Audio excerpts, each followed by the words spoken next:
সোনারতরী কবিতার মূল ভাব আর এখান থেকে সৃজনশীল রাশি কিভাবে লিখতে হবে সবচেয়ে কম সময় জানা যাবে এই ভিডিও থেকে। চলো তাহলে এবার শুরু করি।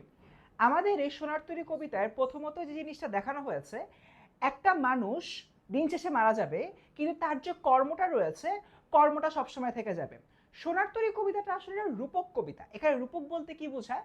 এটার মানে হলো কবি বলছেন একটা, কিন্তু তার একটা সেপারেট ভাবার্থ রয়েছে, অর্থাৎ ভেতরকার একটা গভীর অর্থ রয়েছে। কবি এখানে দেখিয়েছেন একজন কৃষক অনেক সময় ধরে ধান ফলিয়েছেন, সে ধান নিয়ে তিনি বিপাকে পড়েছেন। দিন শেষে দেখা গেল কবি বা যে কৃষক রয়েছেন, কৃষক তার ধানটাকে বাঁচাতে পারলেও নিজেকে আর বাঁচাতে পারেন না। তার মানে এক সময় সৃষ্টিকর্মকে রেখে অবশ্যই তার যে স্রষ্টা রয়েছে স্রষ্টাকে চলে যেতে হবে। স্রষ্টা আর হচ্ছে গিয়ে এই পৃথিবীতে থাকেন না, তার কর্মটাই রয়ে যায়। তার পরবর্তীতে যদি আমরা তাকাই, কালের বিবর্তনে মানুষের জীবন ধারায় কিন্তু নানাবিধ পরিবর্তন আসে। একজন মানুষের জীবন স্রোতের কারণে তাদের অনেক ধরনের সিদ্ধান্ত নিতে হয়, অনেক ধরনের কাজকর্ম করতে হয়, এবং এখানে দেখা যায় যে দিন শেষে তার যে মৃত্যুটা রয়েছে, মৃত্যুটা একদম অবধারিত। তার মানে জীবনের যে কালস্রোত রয়েছে, কালস্রোতের অন্তিম পরিণতি হচ্ছে মানুষের মৃত্যু, কিন্তু মানুষের যে কর্মটা রয়েছে সে কর্মটাই হলো গিয়ে বেঁচে থাকে, আর মানুষ বেঁচে থাকে তার কর্মের মাধ্যমে। খুবই সহজ একটা উদাহরণ দিই।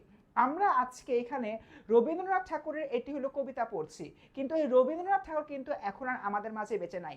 তার যে কর্মটা রয়েছে সে কর্মটা নিয়ে আমরা এখনো কাজ করে যাচ্ছি।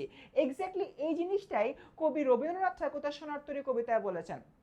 যখন মহাকালের প্রতীক হিসাবে একটি নৌকা আসলো এবং মাঝি আসলো, সেই নৌকাতে মাঝি যখন কবির যাবতীয় যে ধান বা তার যে কর্মগুলো রয়েছে কর্মগুলো নিয়ে গেল, তখন যখন কবি হচ্ছে তাকে রিকোয়েস্ট করে যে আমাকেও তুমি তোমার সোনার তরীতে নাও, তখন কিন্তু মাঝি ডিনাই করে দেয়, কারণ ওই সোনার তরীতে আর জায়গা নাই। অর্থাৎ কবির যে কর্মটা বা কৃষকের যে ফসলগুলো, সেই ফসলগুলি আসলে ইতিহাসে স্থান পেয়েছে। কৃষক বা কবি বা যিনি স্রষ্টা ছিলেন, স্রষ্টা আসলে স্থান পায়নি। অর্থাৎ কর্মের মাধ্যমে এখানে কবি বেঁচে আছেন। তার পরবর্তীতে আমরা দেখি মৃত্যুর অনিবার্য রূপ। মানুষ মারা যাবে কিন্তু তার কর্মটা আসলে রয়ে যাবে, এটা পুরোটা কবিতায় বারংবার বলা হয়েছে।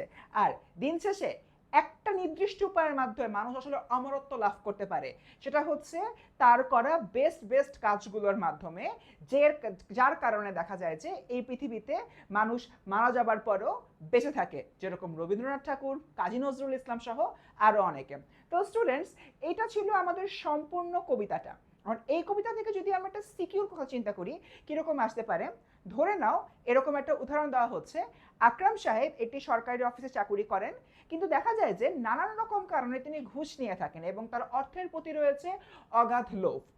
এরকম একটা উদ্দীপক থেকে গ নম্বরের প্রশ্ন আসলো, উদ্দীপকের সাথে আলোচ্য সোনারতরী কবিতার কোন দিকটার হলো বৈসাদৃশ্য রয়েছে? এখানে আমরা বলতে পারবো আকরাম সাহেবের চেতনার দিক থেকে, কারণ আকরাম সাহেব হচ্ছে মনে করছেন যে মৃত্যু আসলে তোমার অনিবার্য কিছু না।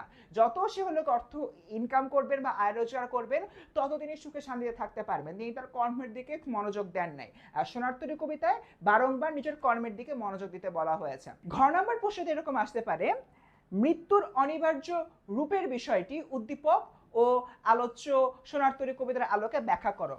তখন তোমার ওখানে এসে ব্যাখ্যা করতে হবে যে আমাদের এই যে সোনারতরী কবিতা রয়েছে, এখানে মৃত্যুর কথা বলা হয়েছে। একজন মানুষের অবশ্যই মৃত্যু হবে, কিন্তু দিন শেষে তার কর্মটাই বেঁচে থাকবে। ভালো কর্ম করলে মানুষ সবার কাছে ভালোভাবে বেঁচে থাকবে, খারাপ কর্ম করলে খারাপভাবে বেঁচে থাকবে।